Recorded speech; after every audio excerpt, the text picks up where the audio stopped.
সর্বোচ্চ নেতা Ayatollah Ali Khamenei Israel ও যুক্তরাষ্ট্রের যৌথ হামলায় নিহত হওয়ার আগেই নিজের উত্তরসূরি নির্ধারণ এবং ক্ষমতা হস্তান্তরের একটি রূপরেখা তৈরি করে রেখেছিলেন।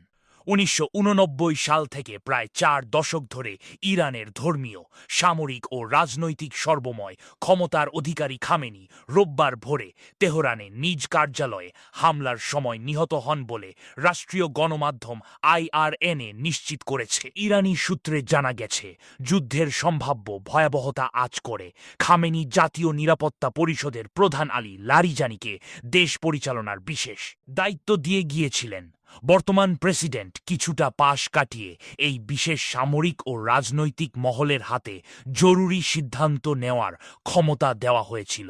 ইরানের সংবিধান অনুযায়ী নতুন সর্বোচ্চ নেতা নির্বাচনের দায়িত্ব রয়েছে ৮৮ সদস্যের বিশেষজ্ঞ পরিষদের। তবে খামেনি ইতিমধ্যেই সম্ভাব্য ৩ জনের নাম চূড়ান্ত করেছিলেন।